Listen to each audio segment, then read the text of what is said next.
si la Suprema Corte de Justicia envió el caso de Brea a Corte de Primera Instancia. A una parte sí, o sea, recuérdese que el senador Galán, provincia de San Cristóbal, Partido de la Liberación Dominicana, le pertenece la instancia privilegiada de la Suprema y allí se queda lo que pudiera ser un juicio rápido a partir de que convocar al Pleno y es una única instancia, mientras que el juicio a los que van a la primera instancia, a la justicia ordinaria, pudiera prolongarse por largo tiempo. Bueno, buenos días. Muy buen día. Disculpándome por la tardanza. Buenos días. Interesante ese tema del fallo ayer de la Suprema Corte de Justicia en el caso de Brecht. Confieso, me sorprendió. Decía que mis expectativas sobre eso eran muy pobres, pero no creía que la Suprema tendría la actitud de establecer una jurisprudencia en esta dirección. Que pienso que es bastante importante para el país. Y esto es bueno que la gente lo entienda un poco.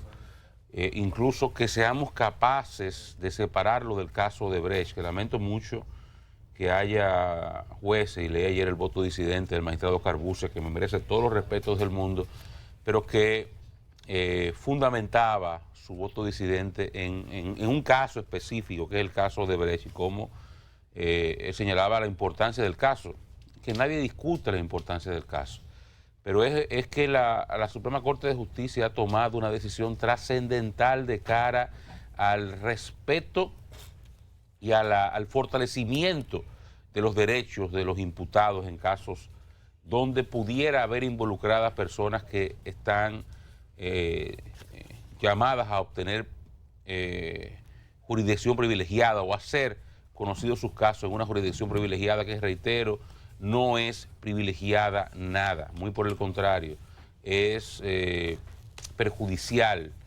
para cualquier persona que sea imputada. La Suprema, aquí la jurisprudencia dominicana siempre ha establecido que si hay una persona, que dentro de un expediente tenga una condición que le lleve a esa jurisdicción privilegiada, ya sea un funcionario o un legislador, todo el expediente se arrastra. No importa que tenga o no tenga vínculo, que sea o no sea las acciones por las cuales se le ha imputado un ilícito penal guarden relación unas con otras. Simplemente, si está en el expediente, va para allá. Y eso genera un perjuicio en contra de personas que no tienen esa condición de funcionarios electos o designados y que por tanto pierden su capacidad de defenderse en los diferentes niveles que la justicia te ofrece cuando tú estás en un caso penal o de cualquier naturaleza. Entonces, en este caso, desde el primer momento se estableció que eran hechos separados. Había yo lo explicaba ayer, bueno, lo explicaba como lo explicaba el Ministerio Público, hay un elemento transversal que se llama Ángel Rondón, a quien se le vincula con diferentes hechos de supuesta corrupción o sobornos relacionados a la empresa Odebrecht. Pero hechos que sucedieron en diferentes momentos, en diferentes tiempos, bajo diferentes esquemas, hechos incluso absolutamente diferentes unos de otros, que no guardan relación ni siquiera por un caso específico, o sea, no es ni siquiera por la misma obra, el mismo procedimiento en una situación coyuntural, nada de eso. Se agarraron y se tomaron, ¿cuántos fueron? 14, 13 obras durante un periodo de tiempo que va desde el 2001 hasta el 2012, y ahí se metió un paquete de casos de personas a las cuales se le vinculó, y no quiero ya, aquí me detengo para no entrar en la debilidad de la acusación misma, porque creo que la acusación misma es tan débil que tal vez lo que debió hacerse fue desestimarse el caso del principio. Pero bueno, digamos que no vamos a seguir en esa situación porque ya lo explicábamos ayer, el juez que desestime esta acusación muy probablemente jamás vuelva a ver a Mickey Mouse. Es un tema ya que tiene una connotación geopolítica diferente. Ahora, al menos... Mickey Mouse es el que le quitan la visa. Exacto. Al menos en el caso de... no, y no solamente le quitan la visa, posiblemente lo metan en esas listas y esas cosas Sí. de prestigio, que te quitan la familia y todo el mundo. Pero decía que probablemente... Y lo mezclan con terroristas y esa cosa. con todo sentido y narcotraficantes y todo. El caso es que al menos la Suprema, en este caso, decidió acoger un recurso que se habían emitido en diferentes etapas del proceso para separar esas acciones y no llevar a todo el mundo, arrastrar a todo el expediente hacia la Suprema Corte de Justicia porque se dejara a una persona, que fue algo planificado por la Procuraduría General de la República, y ahí sí ya hay que entrar necesariamente a la debilidad del expediente mismo, porque fue la Procuraduría que con un expediente débil, un expediente poco sustancioso, un expediente mediático más que jurídico, pretendió todo el tiempo juzgar eso en un espacio controlado, en un ambiente en el cual ellos, con presiones, con insinuaciones, incluso con ese elemento geopolítico como punta de lanza, pretendieron y consiguieron en gran medida llevar un proceso demasiado débil, demasiado insustancioso, demasiado vacío a niveles en los cuales en cualquier otra instancia posiblemente se hubiese terminado ya. Entonces, la Suprema Corte de Justicia, al dividir el expediente y enviar a la mayoría de los imputados a juicio en primera instancia y solamente reservarse el conocimiento del caso para el senador Tommy Galán, le da una estocada, además señalo que preserva los derechos, ¿verdad? Pero le da una estocada a ese plan, a esa forma en que ha concebido la Procuraduría General de la República llevar el expediente, que lo ha concebido en un espacio, repito, controlado. Y creo que es un fallo sano para el país, no solamente por el tema general, por cuanto rompe con una jurisprudencia histórica que era perjudicial hacia los derechos de los imputados, sino que también va a obligar a que quienes están persiguiendo condenas en este caso hagan su trabajo, porque esto va ahora a primera instancia. Ahora habrá un espacio menos controlado, un espacio en el cual habrá necesariamente, uno entiende, un Ministerio Público que deberá presentar pruebas más contundentes que las que ha presentado hasta ahora, que deberá hacer la tarea, que hay espacio para hacerla, hay lugares donde buscar información y presentar un expediente con mayor solidez porque, repito, se entiende que el foco ya ahora se amplía más. Y los abogados de los defensores tratarán de apegarse a lo tratado en esa parte que ya ha terminado. O sea, la parte del juez Ortega que le favorece a ellos. ¿A quién? A los imputados. No creo que le favorezca, ¿no? No necesariamente. En el sentido de que hubo tanta contradicción y ellos pueden embaucar los jueces de primera instancia más fácil. No, yo no diría en embaucar. Yo creo que, y lo decía el magistrado Ortega, a quien tengo todo el respeto del mundo y él lo sabe, él se desdijo muchas cosas en ese proceso. Él no lo llevó de acuerdo a lo que fueron sus propias prédicas históricas desde antes de ser incluso juez de Suprema Corte de Justicia. Y lo hizo, y repito que hasta un poco lo entiendo, sobre la base de lo que está sucediendo en el caso y cómo tantos focos están puestos sobre él. Yo creo que lo importante aquí ahora es que hay una instancia, y esto tenemos que tenerlo muy claro. Yo no me caso con la justicia de ninguna forma. Creo que la justicia tiene muchas debilidades y posiblemente a nivel de judicatura la Suprema sea más sana que muchos tribunales de otras instancias. Pero sí el ejercicio de la presión política y la presión mediática reduce sustancialmente. Sí. Y yo creo que tal vez muchas de las cosas que los abogados de los imputados elevaron ante el juez Ortega, que yo no creo que era que embaucarlo o no, eran acciones de ejercicio del derecho. Creo que muchas de esas acciones o algunas de esas acciones tal vez en instancias como la que se va a conocer este caso, depende de los magistrados, vamos a ver qué pasa, porque el tribunal colegiado también hay que verlo, pudieran tener otro recorrido y posiblemente al Ministerio Público se le haga más difícil hacer valer pruebas que, como decía, por ejemplo, una transcripción de lo que dijo Marcos Vasconcelos Cruz en Brasil, alguna parte de ella que ni siquiera están debidamente certificadas por la Cancillería y los traductores oficiales. Cosas así que se validaron posiblemente en otras instancias, ese tipo de cosas tengan un recorrido diferente. Pero, repito, desde el punto de vista macro, es una jurisprudencia importantísima, porque una persona que no es funcionario público, ni por designación ni por elección, tiene por qué, en casos disímiles, que verse mermado su derecho a varias instancias para conocer su caso.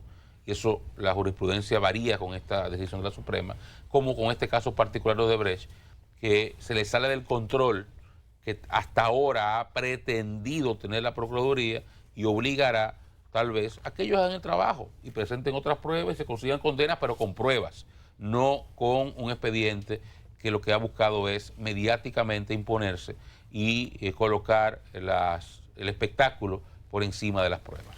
Frente a lo que Freddy plantea, es bueno decir que no hay posibilidad de lo que hizo el magistrado Ortega le favorezca a ninguna de las partes. El juicio va a iniciar de nuevo. El juicio parte de cero y esto se va a tomar un tiempo. ¿Sabe por qué? Lo que va a acontecer ahora es lo siguiente. Después de la decisión de ayer de la Suprema Corte de Justicia, que creo que fue una decisión valiente y muy apegada al derecho, creo que se ha roto una tradición que Oscar citaba, porque la jurisprudencia establecía que en los casos que se presentaban ante la justicia había uno de los involucrados tenía una jurisdicción privilegiada, como le llaman, porque era un funcionario público con categoría o rango para ser juzgado por la Suprema Corte de Justicia, o porque era un diputado, porque era un senador, o porque era un miembro del Ministerio Público, que también, o un propio juez, que tienen una jurisdicción privilegiada. Entonces, si había uno de estos ciudadanos o uno de estos individuos con esta categoría, lo que ocurría era en la práctica que lo conocía el caso la Suprema Corte de Justicia. Sin embargo, era una negación de derecho a los ciudadanos ordinarios que se veían arrastrados o involucrados en esos casos. Aquí había una situación, 6 imputados, 5 de los 6 eran ciudadanos comunes, ordinarios, civiles, y entonces no tendría sentido, en atención a lo que establece la Constitución de la República, no tendría sentido, y en atención a lo que establece el Código, no tenía sentido que estos señores fueran arrastrados a un proceso judicial en una única instancia, que era lo que estaba ocurriendo. La gente siempre supuso que por querer tener la Procuraduría General de la República el control del caso, se quería mantener solo en la instancia de la Suprema, y que una de las razones fundamentales para que Tommy Galán, senador de San Cristóbal, que es el motivo por el que estaba en la Suprema, dice que una de las razones fundamentales no era de derecho de pruebas contra Tommy, sino para garantizar que el caso se mantuviera en Suprema. Eso se llegó a plantear en varias oportunidades y en diferentes escenarios. O sea, no era que las pruebas contra Tommy eran tan contundentes o había pruebas. No, era que había que asegurarse de que el caso estuviera en control, y donde aparentemente en aquel momento se tenía en control era en la Suprema Corte de Justicia, que era otra. No, la Suprema Corte de Justicia cambió. Incluso se llegó a manejar en varias ocasiones el tema de que él podría renunciar a la senaduría para que el juicio fuera al lugar donde debiera estar. En algún momento se llegó a plantear, yo ofrecí esa información porque tenía el dato de que Tommy estaba sopesando esa posibilidad. Ahora lo que ocurre es, para que la gente poner un contexto de lo que está ocurriendo, lo que pasa, Tommy es el candidato a senador de nuevo. Tommy pudiera ganar la senaduría en medio del proceso. Tiene posibilidades, ya ganó la candidatura por su partido y pudiera ganar, porque yo no creo que el proceso pueda concluir antes de las elecciones de mayo en las que él está corriendo como candidato. Ahora menos. Sin ninguna posibilidad. Ahora menos, ahora menos. Por Ahora tanto, menos. él pudiera ganar la candidatura y entonces ya como senador nuevamente, reelecto como senador, el caso habrá de tomar su curso en la Suprema Corte de Justicia. Ahora, para que la gente, porque he visto algunos periódicos con algunas imprecisiones con respecto al curso procesal que lleva el asunto ahora. He visto en titulares que dice, sortearán en el tribunal o mandan a Ciudad Nueva el caso. Bueno, eso irá, pero óigame lo que va a pasar o lo que debe pasar antes de que eso ocurra. El 28 de enero hay que leer íntegra, hay que emitir íntegra la sentencia. Ayer se leyó el dispositivo de la sentencia, que es lo que conocemos y es lo que la prensa trae y es lo que comentamos. El 28 de enero, cuando se presente íntegra la decisión judicial o la resolución, como le llaman ahora en el nuevo esquema, la sentencia, entonces ya cuando eso se presente, hay la oportunidad de que el Ministerio Público, entiéndase, la Procuraduría General de la República, que ha querido mantener el caso en ese nivel de la Suprema, hay la posibilidad, y yo creo que eso va a ocurrir con toda seguridad, de que la Suprema Corte de Justicia haga un recurso de oposición, que no es una apelación, ahí no se apela. Oposición. Entonces, el Ministerio Público, la Procuraduría, pudiera elevar un recurso de oposición frente a la decisión judicial de la Suprema. La Suprema tendría que darle un plazo a los beneficiarios o a la parte afectada o beneficiada, que son los imputados que han sido enviados a juicio original, para que ellos presenten, hagan su reparo, para que ellos presenten su escrito, en atención al escrito que habrá de presentar la Procuraduría General de la República oponiéndose. Entonces, en los plazos que se dan para que ambas partes hagan los reparos que tienen que hacer, en eso se va 10 días, que se vaya un mes o 2 meses, para que la Suprema decida nuevamente ratificar su decisión. Sí. Cuando se ratifique la decisión de la Suprema Corte de Justicia, entonces, solo entonces, el caso iría a Ciudad Nueva, y eso pasa porque tiene que llegar a un proceso de sorteo que hacen en Ciudad Nueva en el coordinador de los jueces de primera instancia, para que el coordinador sortee el caso, ¿verdad? A ver quién y sale sorteado premiado. el caso, se decide a qué juez de primera instancia le corresponde Un conocer colegiado. el asunto. Es un colegiado. Va a primera instancia. Pero un colegiado, Sí. no un juez. Bueno, Es un colegiado.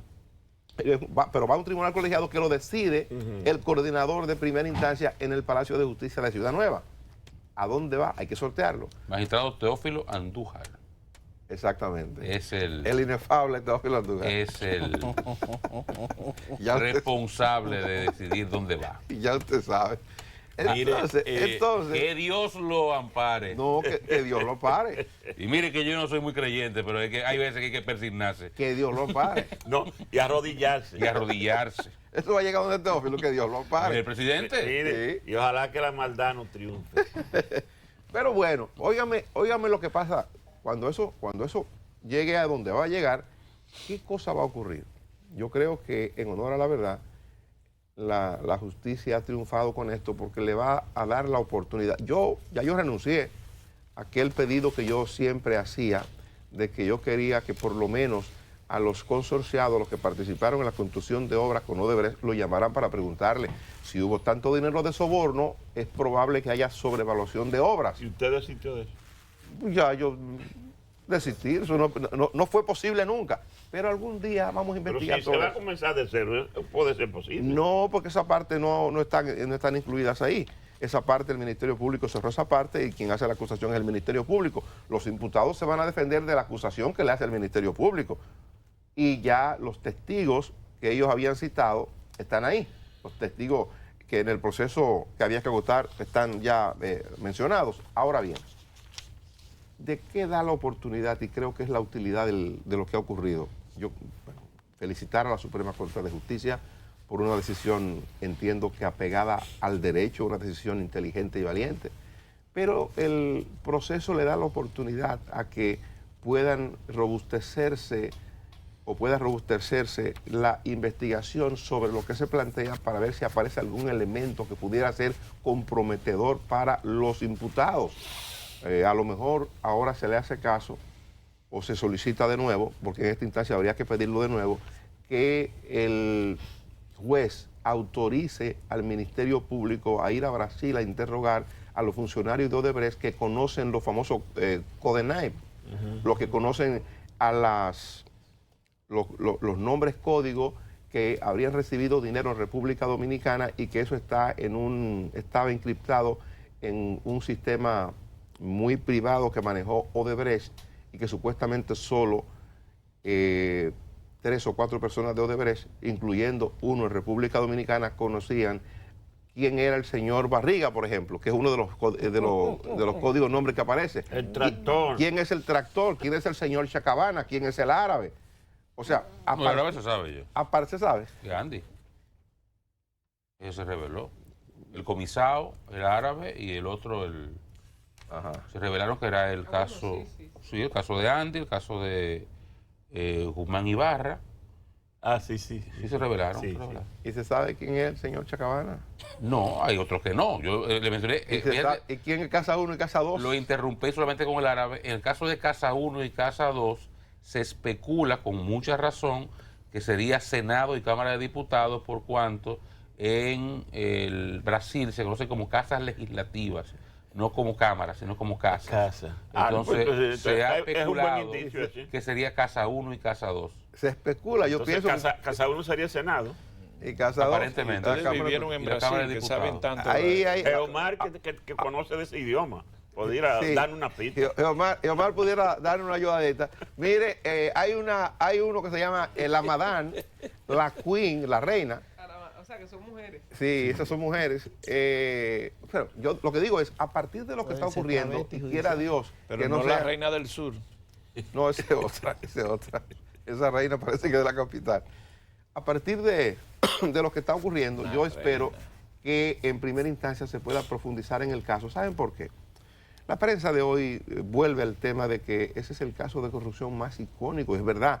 Ese es el caso de corrupción más sonado que ha manejado República Dominicana y es un caso transnacional, es un asunto que ha explotado por allá y ha rebotado en República Dominicana, ha involucrado 12 países en lo que Odebrecht admite que había operado pagando sobornos. En el caso de República Dominicana, todos conocemos que se hizo un acuerdo para renunciar a la persecución judicial de Odebrecht y que en apariencia el acuerdo no se ha podido materializar de la forma en que se concibió